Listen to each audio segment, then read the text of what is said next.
Hola, Konnichiwa. bienvenidos a Mex Japón, un podcast desde la Embajada de México en Japón, en donde hablaremos sobre nuestros dos países, su historia, su actualidad, los mexicanos aquí, los japoneses allá y muchos otros temas sobre México y Japón. Acompáñenos.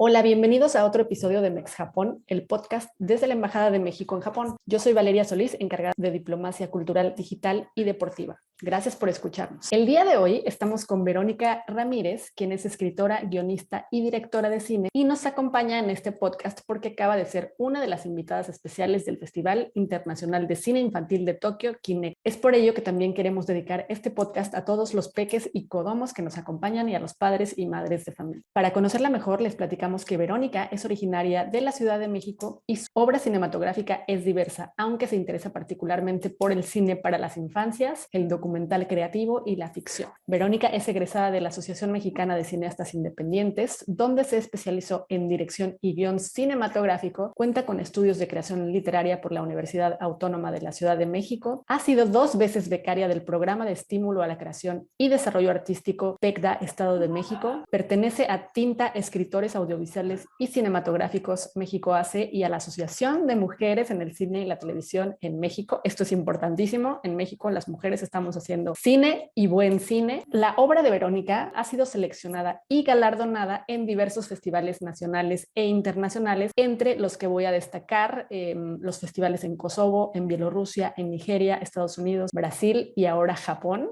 En su trayectoria ha tenido ya bastante experiencia internacional. Hasta la fecha cuenta con más de 30 selecciones oficiales en festivales nacionales e internacionales. Su primer trabajo fílmico, Entre lo Bello y lo Cotidiano, en 2010, fue ganador al mejor cortometraje documental. Como escritora, ha publicado en Filme Magazine, Cultura Urbana, y está próxima a publicar en la revista Palabrija. Actualmente escribe el libro titulado El maravilloso camino hacia el cine documental, sobre el proceso creativo de los documentales en desarrollo, Tarde de Octubre y Foto de Familia. Además, trabaja en el poemario El otro día se cayó una paloma en el patio y desarrollará su ópera prima. Una trayectoria muy completa. Te agradecemos muchísimo, Verónica, estar con nosotros hoy en Japón virtualmente para platicarnos sobre tus experiencias profesionales como directora y guionista de cine y como escritora. Y sobre todo, cuéntanos sobre tu participación en el Festival de Cine Infantil de Tokio con tu cortometraje La Piñata. Es un tema que llama mucho la atención culturalmente. Es como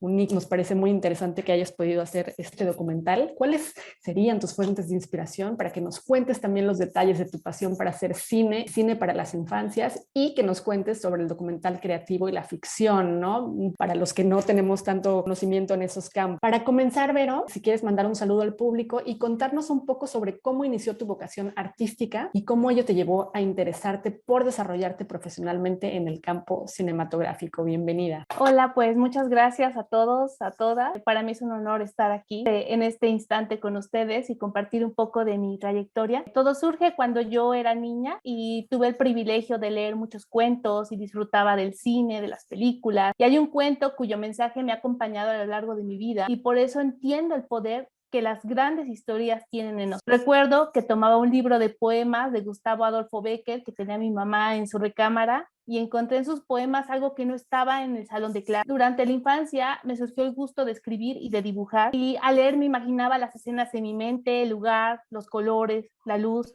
No lo sabía, pero ya estaba pensando como directora. Como tenía muy claro de qué trataban mis historias y cómo lucían en mi cabeza, me entusiasmaba compartir con los demás lo que yo imaginaba y entonces luego crecí y descubrí que el cine me daba esta oportunidad. Entonces también tienes un acercamiento a la lectura y la cotidianidad que es tan importante seguir promoviendo actualmente entre los niños y los jóvenes, ¿no? Sobre todo ahora pensando que pasan mucho más tiempo en dispositivos electrónicos que en los libros, ¿no? Y los libros nunca se apagan, nunca se les acaba la pila, uno los puede leer y releer. Y cuéntanos sobre tus primeras experiencias artísticas en México, tu primer trabajo creativo, el del 2010, digo, ya tenías todo esto, ya se fue concretando, ¿no? Pudiste estudiar la carrera, etcétera, etcétera, tuviste ya la oportunidad de hacer tus primeras producciones y empezaste, digo, con el pie derecho, ¿no? Porque tu primer trabajo fílmico, Entre lo Bello y lo Cotidiano, la verdad nos gustaría verlo, ¿no? Si después nos lo puedes puedes proporcionar, ya tienes fans aquí en Japón, pero fue ganadora al mejor cortometraje documental, entonces empezaste con el pie derecho, ¿no? Hago producciones y hago producciones ganadoras, eso es todo. Sí. Sí, pues mi primer cortometraje se podría catalogar entre el documental experimental porque no tenía diálogo. Trata sobre los 4 elementos de la naturaleza, ¿no? El fuego, la tierra, el agua, el aire, cómo se manifiestan en la cotidianidad de la vida urbana en la Ciudad de México. Y por eso se tituló Entre lo bello y lo cotidiano. Y nació de la pregunta, ¿existe la belleza en lo insignificante? Me interesaba poner atención sobre lo que no miramos y sí tuve la fortuna de que fue mi primer trabajo y que no solamente fue ganador de este premio, sino que también fue seleccionado en el Festival DocsDF, que es uno de los festivales más importantes de cine documental en México. Y bueno, a partir de ahí mi trayectoria internacional inició con mi segundo cortometraje, que fue una ficción que se titula Canción para ti, y esta obra fue un homenaje a todas las cuidadoras primarias y de ahí en adelante siguieron Lugar del Viento, Luzma y La Piñata.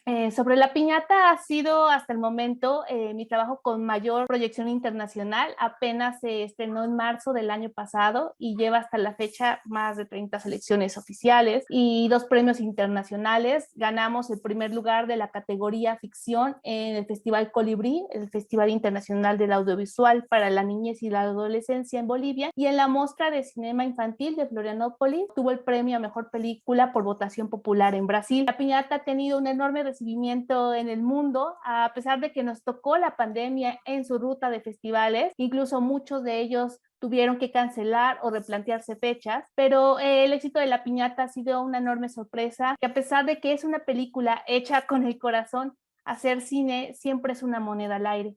El ver su recibimiento en el público siempre es una sorpresa. Y es la primera vez también que festivales de cine de otras partes del mundo me han buscado para que inscriba La Piñata con ellos. Y yo pienso que en el momento en que una de mis películas llega a otro país, mi obra se convierte en una representante de México. Tienes toda la razón, porque al verlo vemos un pedacito exacto, ¿no? De nuestra cotidianidad, del pedacito que tú quieras mostrar, y es súper importante. Sí, definitivamente las obras, las producciones actúan como embajadores de México, ¿no?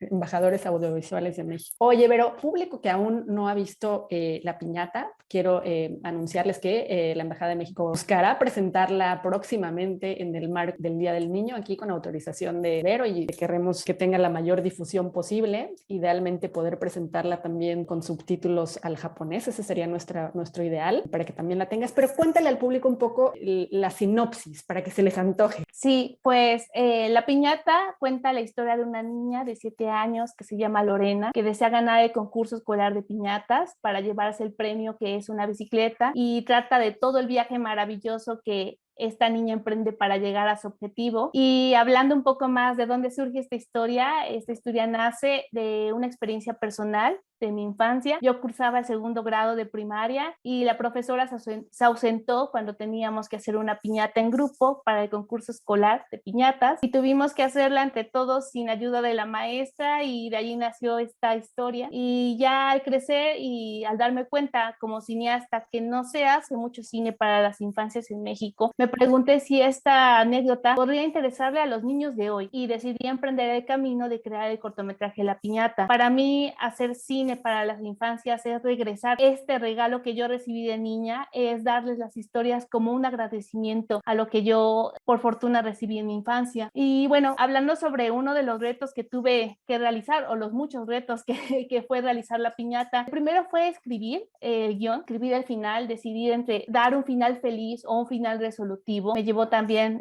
más de un año el poder elegir este final, y sobre todo pensando en que fuera significativo para las niñas y los niños de hoy. Por otro lado, también lo que significa hacer cine, que se necesita de conseguir los apoyos económicos. En este caso tuve la fortuna de ganar una beca de jóvenes creadores en el Estado de México, y también gané el concurso de producción cinematográfica del IMCINE, y con eso pude realizar este trabajo. También otro tema que también es un reto es el casting, ¿no? Encontrar a la protagonista, porque el personaje de Lorena, que es interpretada por Renata López, que es una niña actriz maravillosa, es quien sostiene toda la historia. Bueno, otro de los retos también fue dirigir a niños con formación actoral. Los protagonistas son niños que sí tienen ya un bagaje en la actuación, y también todos los demás niños que aparecen en la historia son alumnos de esa escuela primaria. Entonces son lo que llamamos en el cine actores naturales o no actores, porque no tienen experiencia en la actuación, pero afortunadamente yo vengo del cine documental y de la ficción, y gracias a eso logré dirigir este trabajo de una manera uniforme con todos, ¿no? Igualar el tono actoral de cada uno. Cabe destacar que la piñata es una de las tradiciones más importantes y más bellas en México. Destacó mucho lo lúdico, ¿no? La experiencia de hacer una piñata es algo que conocemos los mexicanos, de llenarnos la mano de engrudo y estos colores, todo para crear algo nuevo. Para mí esto es el mostrar elementos cotidianos de nuestra cultura, nos permite ver que nuestras realidades también importan. Sobre la piñata y sus diferentes lecturas que tiene este trabajo, yo creo que el gran cine se puede leer a distintos niveles. Lo puede leer un niño de 5 años, un adulto de 25, ¿no? Alguien mucho con mayor edad. Y bueno, aquí la historia, a pesar de que se centra en esta niña, también toca otros temas como lo que es la madre en situación monoparental, que es una realidad también en nuestro país, donde las mujeres son quienes se quedan al cargo del hogar. Y también creo que el salir a trabajar, el que salga a trabajar una madre es un acto de amor. También otro tema es la resiliencia durante la infancia, el sobreponerse a las dificultades de la vida. Otro tema también es la piñata del payasito, ¿no? Que puede entenderse como la otredad. Es la representación de lo diferente, pero eso no significa que sea malo por ser distinto. Todos podemos ser diferentes en apariencia. Sin embargo, todos valemos por igual. Por eso pueden existir 3 diferentes piñatas o 100 piñatas, y cada una es valiosa a su modo. También quería dar un mensaje de paz, que es cuando las 2 niñas de esta historia se dan la mano. Yo creo en un mundo en el cual podamos convivir en armonía todas, todos.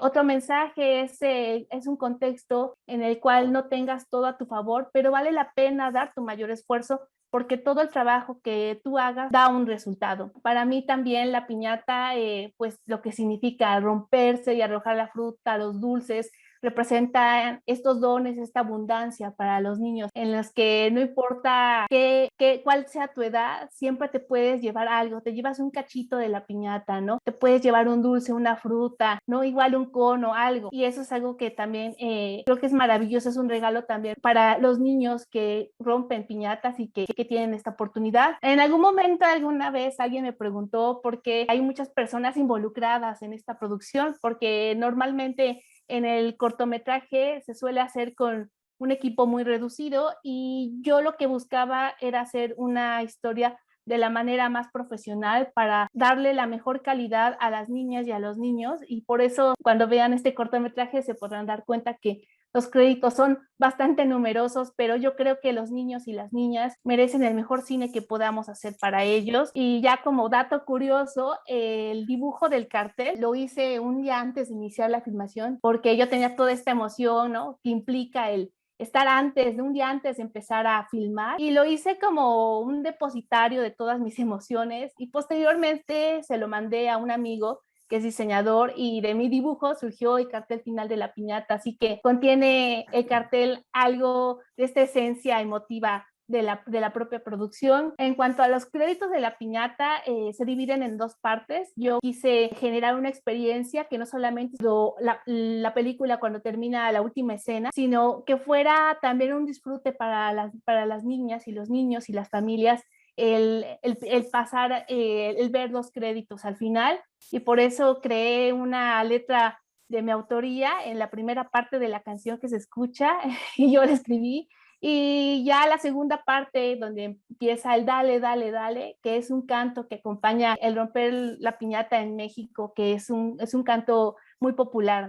Sobre otras producciones favoritas mías, creo que todas lo son a su modo, porque cada uno de mis trabajos yo he aprendido algo. Por ejemplo, antes de la piñata realicé Luzma, que es un cortometraje que hice con mi teléfono móvil en formato vertical, y es la historia de una maestra jubilada de 80 años que recuerda con melancolía sus años de enseñanza, pero una tarde descubre que aún puede abrazar la vida, y fue un trabajo híbrido que vincula el documental con la ficción, y que también tiene que ver con un vaso comunicante con Canción para ti.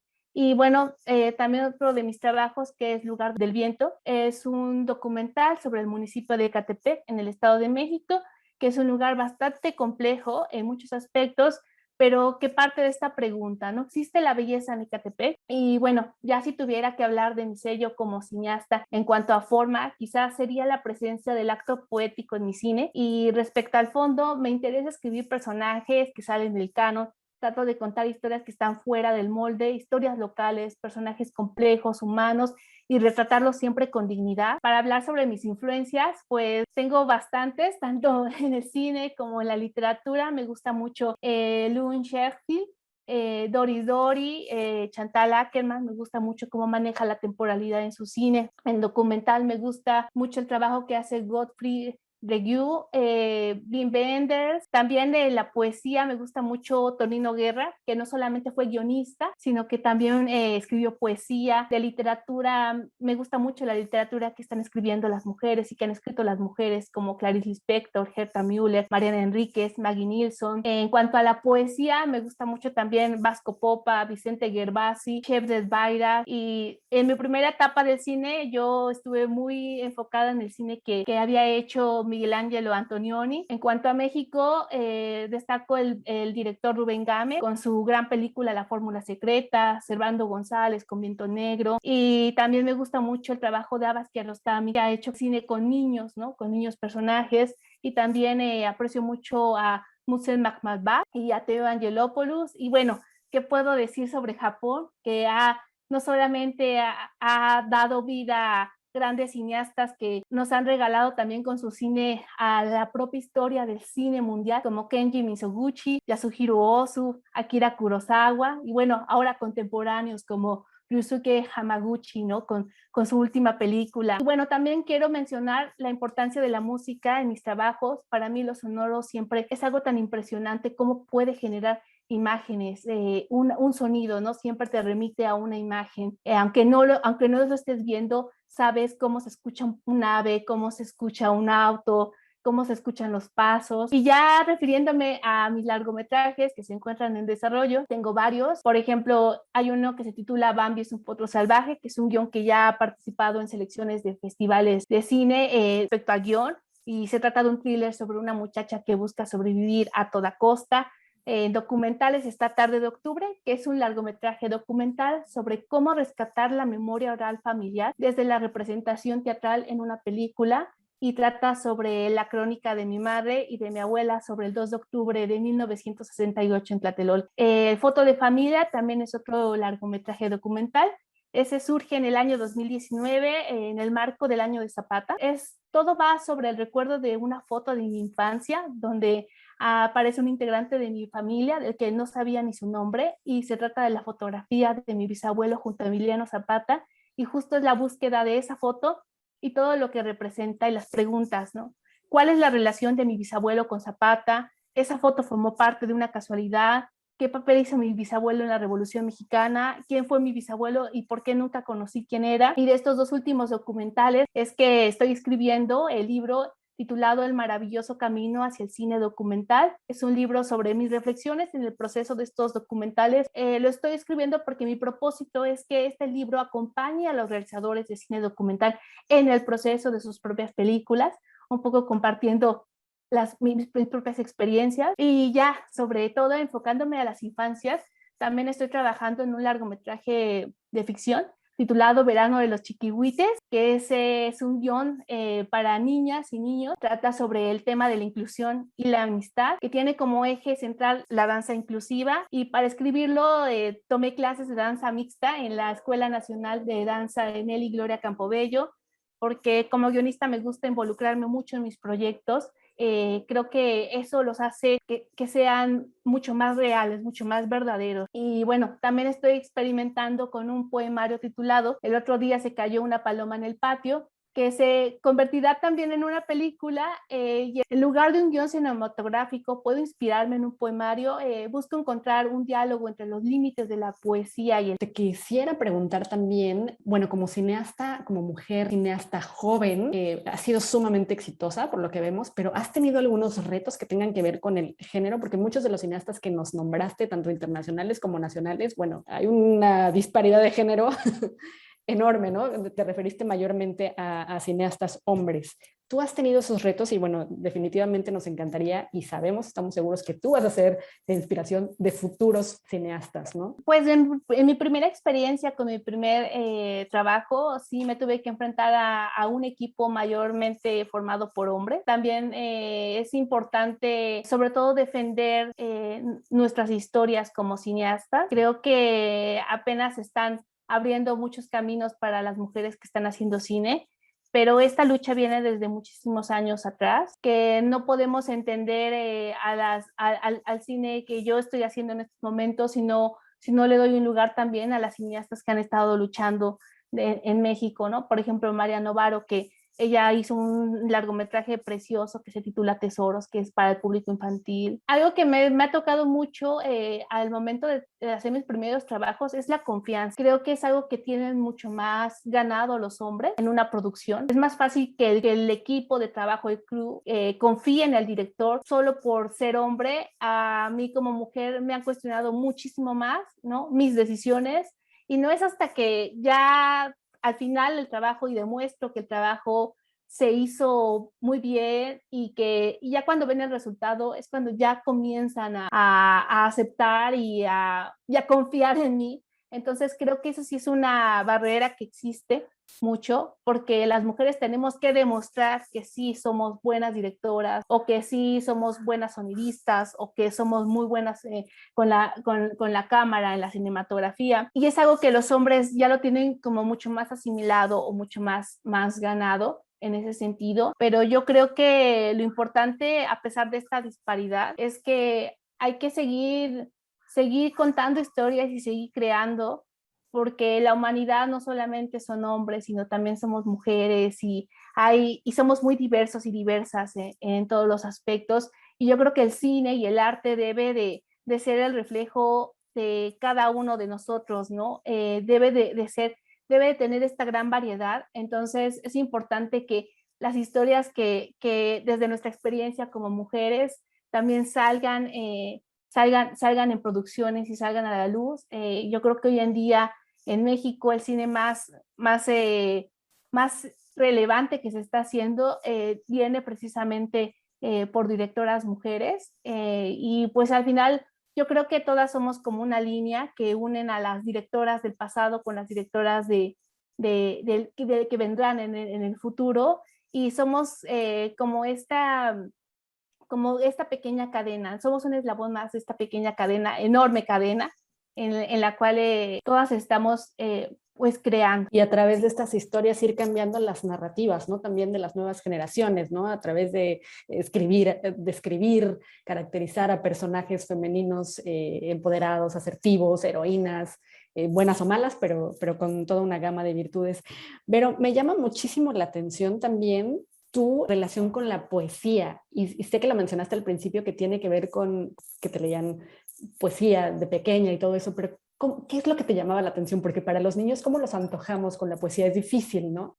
Yo creo que la poesía tiene que ver mucho con elementos de imagen, con elementos sonoros, ¿no? Hay la poesía, sobre todo la más antigua, viene acompañada de la rima, por ejemplo, de una métrica, y creo que eso también entiende dentro de la oralidad, ¿no? Antes de que un niño sepa leer, ya empieza a desarrollar su oralidad, su idioma, su lenguaje. Y yo creo que algo que también ofrece mucho la poesía es que no necesitas leer un libro completo para entenderla, simplemente con que leas un poema al día, ¿no? Ya ahí estás encontrando una experiencia que es breve, que es corta, pero que tiene muchos elementos a los cuales también podemos regresar, porque la rima lo que tiene es que permite que uno pueda memorizar lo que está escrito.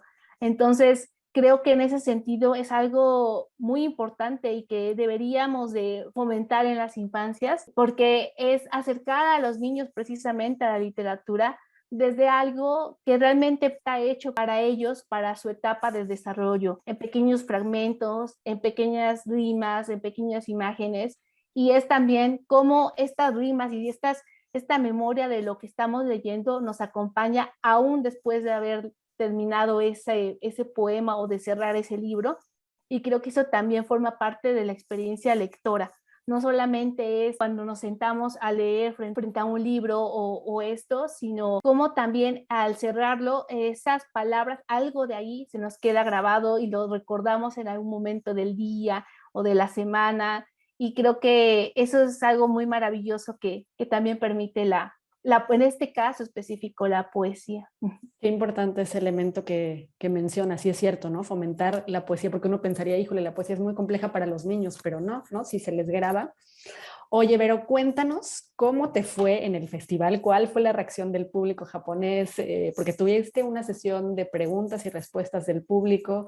¿Cuál es tu percepción del público japonés y de la acogida del documental La Piñata? Pues para mí este festival es uno de los festivales de cine más importantes del mundo, del cine para las infancias, y es que no solo es el festival. Japón es un país que pone al centro a la niñez, y el que este festival seleccionara La Piñata para mí es un honor y una señal de que mi trabajo y el de todo mi equipo cuenta con calidad, tanto en contenido como en la estética cinematográfica, porque el cine para las infancias responde a dos niveles. Por un lado, tiene que tener esta estética cinematográfica, ¿no? Esta armonía, estos encuadres, esta cuestión del diseño sonoro, pero también hay una gran responsabilidad sobre el contenido que estamos haciendo y para qué edad está dirigido. Y yo también considero a los festivales de cine como esta unión que nos permite hacer con el público, y para mí me pareció sorprendente el esfuerzo realizado por los organizadores del festival. En este caso también la Embajada de México en Japón, el IMCINE y mi esfuerzo para llevar a cabo la sesión de preguntas y respuestas en el Festival de Cine Infantil de Tokio, solo para que las niñas y los niños japoneses tuvieran un diálogo conmigo. A pesar de que hablamos distintos idiomas, el cine y el arte nos unen, ¿no? Es este recuerdo que el arte nos une como personas, aunque seamos de diferente país. Y recuerdo mucho en una de estas preguntas que una niña destacó en esta sesión sobre cómo en esta historia de La Piñata los niños apoyaron al personaje de Lorena, aunque ella lo creía todo perdido. Considero que todo acto de solidaridad y empatía es algo que genera una gran admiración de mí hacia todas las personas y los seres humanos. Y bueno, tener el privilegio de escuchar lo que las niñas y niños tienen que decir, para mí es una maravilla. Yo creo también precisamente que el cine para las infancias es mucho más exigente que otro tipo de cine, porque requiere que domines todo lo referente a la producción audiovisual y también que dejes de lado el ego del autor. Esta es una especialización, es tomar estas historias con un gran compromiso para las infancias, porque para mí hacer cine para las infancias es poner todo nuestro talento y experiencia al servicio de las niñas y los niños, y en este caso es festivales e instituciones. Y ya si tuviera que hablar un poco sobre mis expectativas a futuro, para mí son seguir creando historias que inspiren, que emocionen, que invitan a la reflexión. Soy una persona optimista y creo que lo mejor siempre está por venir. No, buenísimo todo eso que nos compartes también, la importancia del cine para las infancias, y bueno, saber que no se necesita ser pedagogo, ¿no? Para hacer creaciones dirigidas a los niños, sino simplemente quizás simplificar los contenidos y los lenguajes. Oye, pero una pregunta más, ¿cuál es la diferencia ya desde el punto de vista técnico y de producción y ya en trabajo como directora de hacer las producciones, el cortometraje y el largometraje, más allá del tiempo, ¿no? Obviamente. Y también cuánto te toma hacer cada una de las producciones. Sí, depende mucho de la historia. O sea, no es lo mismo filmar una historia con un personaje en una sola locación, que es mucho más fácil, requiere menos equipo, que en este caso filmar como fue La Piñata en una escuela primaria con más de 100 alumnos, y aparte todo el equipo también que estaba detrás de esta producción, también cuidando a los propios niños y sobre todo también respetando sus tiempos. Hay una gran diferencia del trabajo cuando yo he dirigido trabajos que no son para niños, a cuando trabajo con niños, los niños actores, puedes tenerlos mucho tiempo en el set y hay que respetar eso.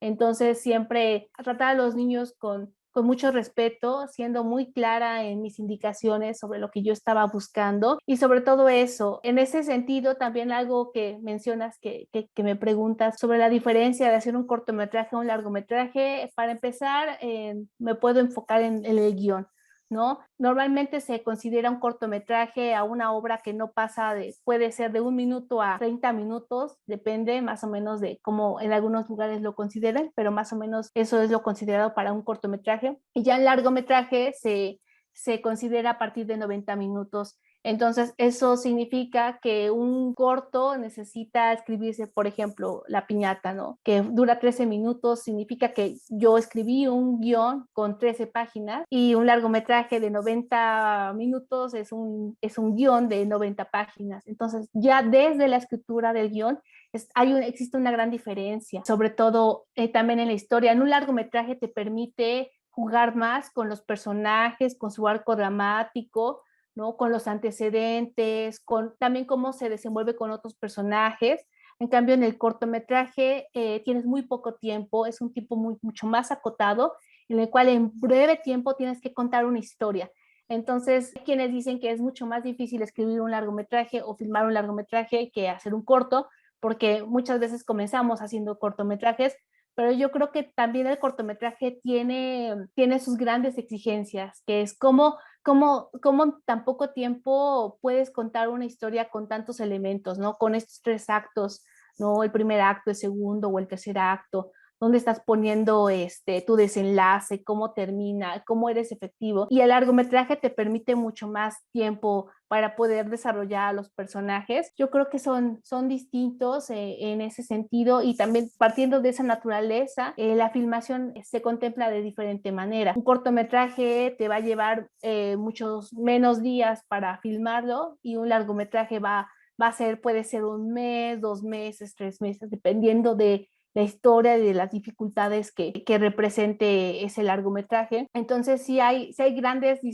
diferencias tanto en el corto como en el largometraje. Para hablar un poco sobre cómo yo entiendo en este caso la ficción, yo como directora, para mí la ficción es la oportunidad de crear el mundo como puede ser, ¿no? Como me gustaría que fuera el mundo, y el documental creativo para mí es la oportunidad, pero de reconciliarme con la realidad tal como es. Sobre cine para las infancias, yo creo que como adultos podemos ver películas maravillosas, pero el cine que vemos durante la infancia se queda con nosotros para siempre. Y ahí un elemento importantísimo, sobre todo de La Piñata, de esta producción que yo he visto tuya, que por el momento es la única que he visto, pero creo que voy a pedirte el resto, es este elemento, la frontera de la ficción y la realidad, ¿no? En el desenlace del concurso, pero que además pues puede pasar.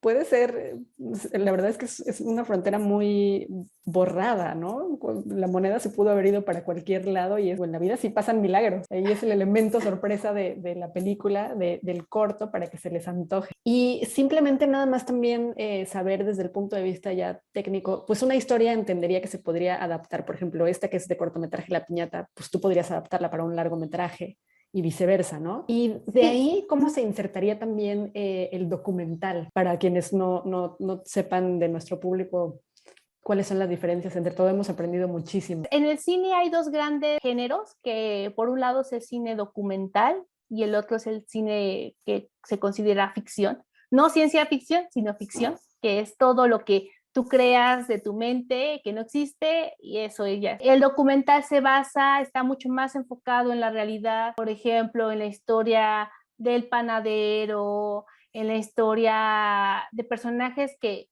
son personas reales, ¿no? No es alguien que va a actuar como la vendedora de flores, sino es alguien que sí vende flores, por ejemplo. Esa es la gran diferencia. Pero hoy en día está pasando algo bien interesante, porque justo que hablabas tú de las fronteras, se están rompiendo mucho las fronteras del documental y la ficción.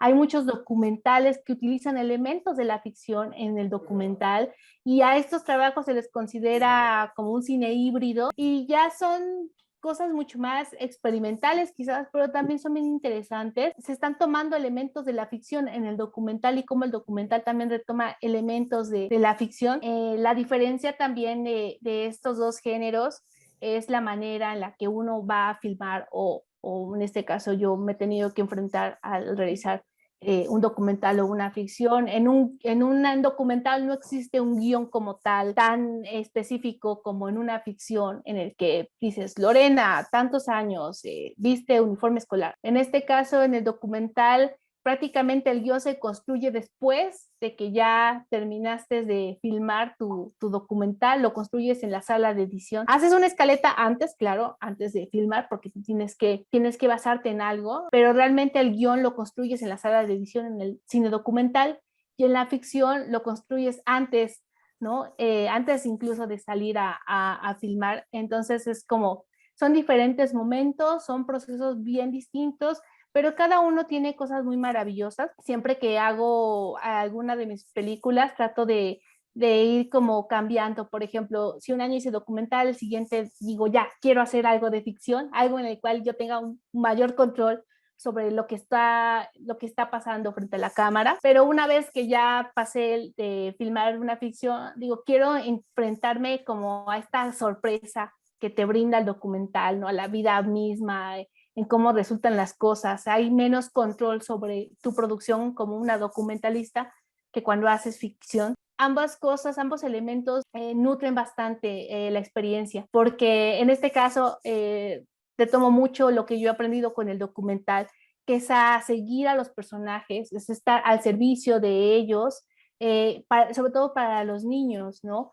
No es que los niños tuvieran que acoplar a la marca de la cámara y dónde está el encuadre y el enfoque, no, sino es como toda la producción, en este caso mi cinefotógrafo, teníamos que seguir a los niños y exponernos a la altura de ellos y no esperar a que rígidamente tuvieran que llegar a un punto, sino también ir con ellos a la manera en cómo ellos se van desenvolviendo.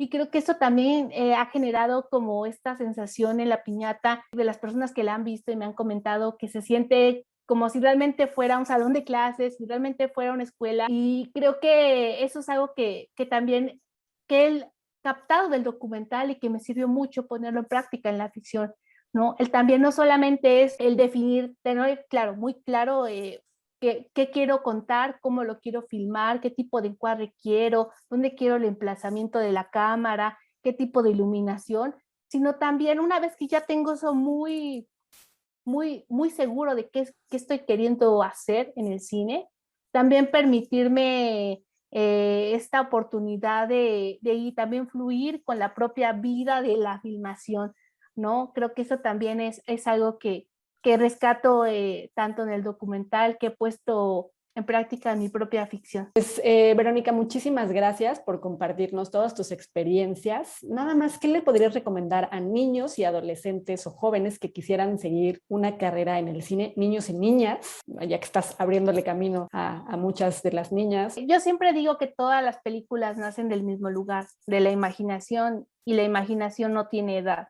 Ni El género. cine es la suma de técnica, tecnología, más reflexiones, aprendizajes, experiencia de vida, humanidad. Si pensamos que el cine solo es una cosa por sí misma, caemos en un error. El cine es como una sustancia que une y pega muchas cosas, muchas disciplinas. Así que yo sugiero que desde tu lugar en el que te encuentres, lo que te hace particular es donde puedes iniciar en el cine, porque tu mirada la construyes con tus vivencias y eso que te hace diferente en la sociedad ofrece algo que solamente tú puedes dar. Y si tienes algo que decir, el cine es un gran medio para hacerlo. Además, también sirve para dar un segundo significado a nuestras experiencias, incluso transformar cualquier instante de la vida en poesía, es nombrarlo, hacerlo presente con imágenes, sonido. Y ya así como a modo de lista de recomendaciones, pues yo diría que convierte tu desventaja en tu ventaja, atrévete a hacer cine y aprender haciendo cine, no creas en las etiquetas negativas que otros han puesto sobre ti, disfruta del proceso en un mundo que privilegia el resultado, tu experiencia de vida vale mucho y mereces estar presente en sus historias, en tus historias. Lleva tu origen con orgullo, pregúntate qué tanto de tu geografía, tu contexto histórico está presente en tu historia. Toma una hoja y escribe en ella los motivos por los cuales deseas hacer cine y después guárdala para cuando llegue el momento más difícil en el que estés a punto de tirar la toalla, busca esta hoja, léela y toma aire y sigue.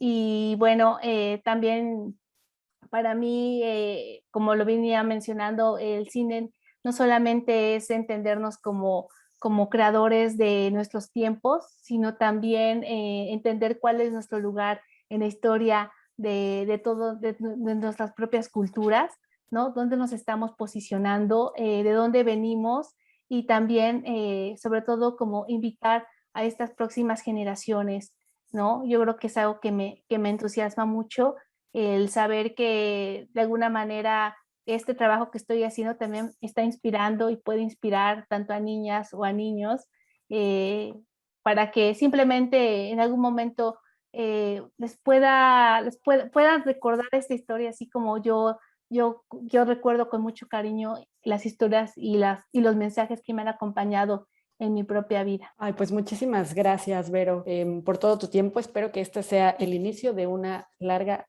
y duradera relación con la Embajada de México en Japón. Cerramos con esto nuestro episodio de hoy. Agradecemos sobre todo la participación de Verónica, pero también a todas las personas que nos escuchan y nos siguen por Spotify y YouTube. Por favor, envíen sus sugerencias sobre personas especiales a las que les gustaría escuchar como invitados o cualquier otro comentario a infojpn@sre.gov.mx. Denle like a nuestro podcast y compártanlo con todas las personas interesadas en la amistad entre México y Japón o en el arte mexicano por el mundo. Los esperamos en todos los episodios que producimos de manera alternada cada semana en español y japonés. No dejen de escucharnos. Sayonara. Adiós, Vero. Adiós, gracias.